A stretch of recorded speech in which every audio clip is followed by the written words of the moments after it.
Learning to live in Arizona with the sun becomes a way of life. But the great news is there are many proactive things that we can do to help us get through those few unbearable hot summer months. And we do this, we put up with the heat because then we get about 8 to 9 months of amazing weather where it is so worth putting up with the heat. Welcome to this episode of Living in Arizona. My name is Angela Tauscher and I am the broker owner at Rover Realty. Now, this particular video, I'm going to share with you all about cars and what you need to know if you're thinking about moving to Arizona or if you already live here, how to make your driving experience a little bit safer, or for the people in your household to make sure that they are properly prepared for our Arizona weather. So the first item we're going to talk about with vehicles will be tires.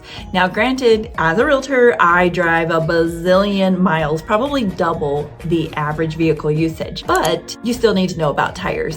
Our extreme heat is just so much harder on the rubber and it just breaks them down and wears them out way quicker. I've never seen anything like it. Even before I was a realtor, I found that I would go through tires probably every other year, which to me seemed to be a lot more usage than what I had experienced living in the Northwest. Now, a couple other things is it's really important that during the hot months especially, you do not let your tires be underinflated. If they're underinflated, they're much more susceptible to blowouts. And while the sides of our freeways are beautiful, you'll notice that we have a wonderful from tires that have blown out and get left on the side of the road until Arizona Department of Transportation comes along and cleans that up. Now, once we see our crisp, cooler weather, not only do we get the pumpkin spice advertisements, but you'll see the tire shops will have a line of cars around the block. And that's because almost at the same time, all of our monitors in our car will start warning us that our pressure is all off on our tires. It's the craziest thing. But the good news is most of our shops around here,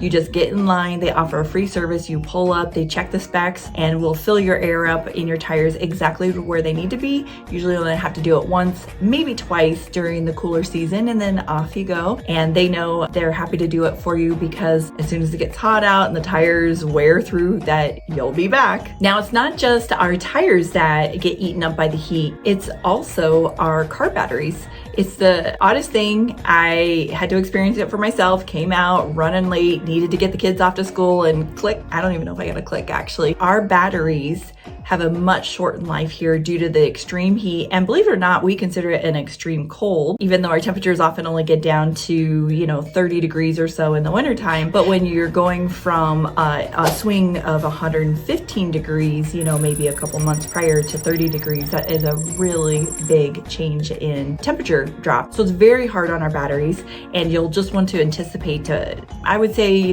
here we're lucky if our batteries last maybe 3-4 years. So we definitely go through those more often as well. Another item that you should expect to change out regularly, as a matter of fact, probably yearly, is your windshield wipers. And I know you might be thinking, what the heck? I mean, it's Arizona, it's the desert. When do you guys get rain? In one of my prior videos, of course, I talked about our monsoons where we get lots and lots of summer rain. And this is where we're talking mega massive amounts come down in a very short period of time that even creates flash flooding. But we actually get quite a bit of rain in the winter as well. We're one of the few deserts that sees rain in 2 different seasons. The problem is, however, is that we have this extreme heat in between those 2 seasons. And because you very rarely use your windshield wiper for months and months on end during some of that heat, and then of course our extreme cold when our temperatures drop down to like 30 degrees, it's very hard on your windshield wipers. And so when you do finally need to go use them, the rubber just kind of peels right off of the windshield wiper and it's like metal scraping on your glass. It's a really bad setup. So just plan to need to replace your windshield wipers once a year. Now, when we lived in the Pacific Northwest, my husband's family would always stick in our stockings during the holidays, this Rain X stuff that you could spray on your windshields and to make the water just glide right off your windshield. Here, instead of that, it'd probably be a good idea to just stick some new wiper blades in your stockings instead. And that's a very needed, usable, doable item for your vehicle that you absolutely will need to replace at least once a year. Now, this is probably a no-brainer, but I will say if you are moving here and you have a vehicle that does not have AC, you should probably sell it right now. Sell it before you get to Arizona, because you absolutely will not get as much money for it, of course, moving to the Valley of the Sun with a car that has no air. Now, if you're super cruel like me, when our first was getting her license, I just knew she was that social butterfly. She was the first kid of all her friends to be getting their license, that they were going to drive. And not only was I scared to death to have my baby girl driving, but I didn't want her driving around everywhere with a car full of kids. Now, they have different rules regarding, the kids driving with other kids at this time, but we're talking this was some time ago. So yes, we were the super cruel parents that bought our child a vehicle with no AC. We were hoping that would slow down and minimize her driving, because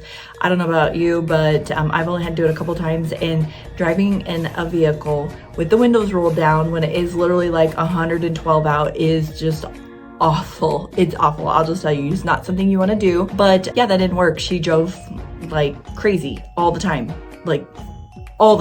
was constantly driving, and apparently developed a great tolerance for driving in the heat with no air conditioning. For the rest of you though, sell your car before you come to Arizona if it doesn't have a functioning air conditioning system, or get it working. Another item that you can do to help minimize the heat in your car while you're out shopping or at work or whatever that might look like is to try to park in the shade. Now, if you need to leave your car for even 20-30 minutes to go shopping, an appointment, go to work, whatever that looks like, of course, look for shade to park your car if possible. If not, the very first thing you should purchase when you move to Arizona, or if you already live here and you just haven't done it yet, is a window shade screen. That will make a huge difference in keeping some of the heat down in your vehicle while you're gone for even 20-30 minutes. And then the next best step to that, or to use in addition to your window shade screen, is to get tint. You definitely in Arizona want to have your windows tinted,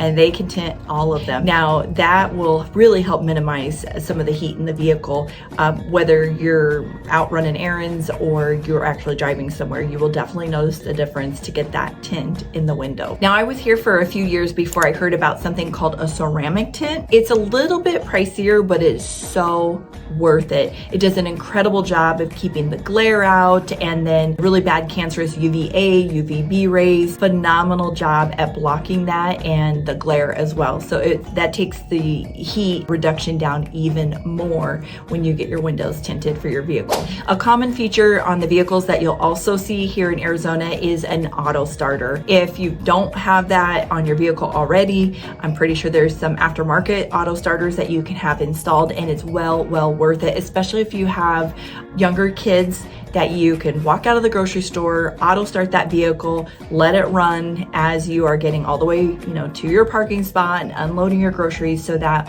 once you go to get in that vehicle, it's not quite so hot. Now, of course, when we talk extreme heat, you might be thinking, well, what does that do to your paint job on your car? And yes, it can be hard on the paint. So there is another ceramic item that you can have a ceramic coat put over your car paint job that will really help protect the longevity of that paint. But most importantly, it also really helps with the road debris and rocks that kick up off of our freeways.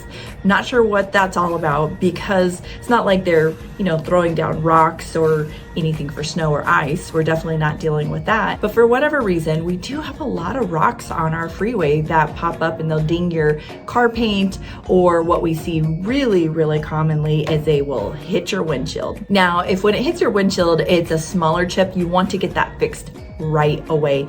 And I believe for most insurance policies here, that chip fill is usually free. And the reason they want to do that is it does not take very long with our temperature swings for that very minor chip to just spread and crack across your entire windshield. And you definitely don't want that crack to spread across your entire windshield. We have some pretty strict rules here that if it is of a certain size or it's going across your windshield, that you can get ticketed by the police for that. And if if you ignore that and you get ticketed a couple times, they can and will actually tow your vehicle until you pick it up, get it fixed, and then you can get back on the road. Of course, that's going to cost you a lot of money if you take it to that extreme. Now, if you already live in Arizona or you're thinking about moving to Arizona, it's a really good idea to make sure that you have roadside service. Most insurance companies offer roadside as an add-on coverage for a couple dollars a month. It's very nominal. And then of course, on top of that, there's also the services like AAA, but you want to know what you have and where's the phone number, where's the information if you need it. Another good idea is to make sure that you have a spare tire in your vehicle as well as a jack to use it. And yes, I've learned the hard way, if you had specialty tires or lug nuts, that you have the little locks to undo the lug nuts. I have been stranded in the middle of nowhere because the guy that came out to try and help me, he didn't have the lock to undo the lug nuts. So I had to wait about 4 hours for someone that could get to my house, find the lock thing, then come back out, then get the tire changed, and it was a whole fiasco. You definitely don't want to have to go through that. I don't even know why they weren't with my car. It's really kind of silly. Of course, just literally knowing a little bit about your car. I will use myself as an example. Last year I had another tire situation. I was in the middle of nowhere. This time I was on the opposite end of where I was the first time it happened. Different vehicle, and I was waiting. It took a really long time for the tow service to get to me. I think it was like an hour and a half I was waiting. It was dark and it was kind of in this industrial area. It was not fun, only to find out that I had something called a run flat. So my vehicle has run flats. Who knew? And apparently with run flats, you can just drive on them. I mean, you shouldn't drive fast, but you can just drive to wherever you need to go to. I had no clue, but oh my goodness, now that I know, I love them. If I get another flat, which is inevitable that will happen, I can just drive to the shop in the future and not have to wait for a tow service in that situation. Now, along with your extra water and, either you have your run flats or your spare tire and your jack, you really might want to carry some jumper cables. It's a very good idea. I can tell you how many times I've been somewhere and I see 2 cars out in the parking lot and somebody's helping to jump the other one, because remember, going back to the beginning of the video where I talked about the battery situation, and you just never know. It's not like you get some warning. You just go to start your car and all of a sudden it doesn't work. So unfortunately, I've had nearly all of those things happen to me once I moved to Arizona, and some of them I've been here for a year or two, and I just didn't know. I didn't know to ask the shop to look at some of those items or check the battery charge. And if you're thinking about moving here, now you know. If you already live here, ask your shop to take a look at that for you the next time you take your vehicle in for an oil change or for service. And remember, smash subscribe, like the channel, because there's so much more that I can't wait to tell you about Arizona. I keep promising I'm going to talk about landscaping soon, and that will be my next series of videos, just because we have so many fun, beautiful plants here, but we also have stuff that's really, really toxic, dangerous for your fur babies. I want to make sure you know about those items. Need to know more about Arizona sooner? Shoot me a message and I will send you one of our resource guides, whether you're moving here in 9 days, 9 months, 9 years. Always happy to share information.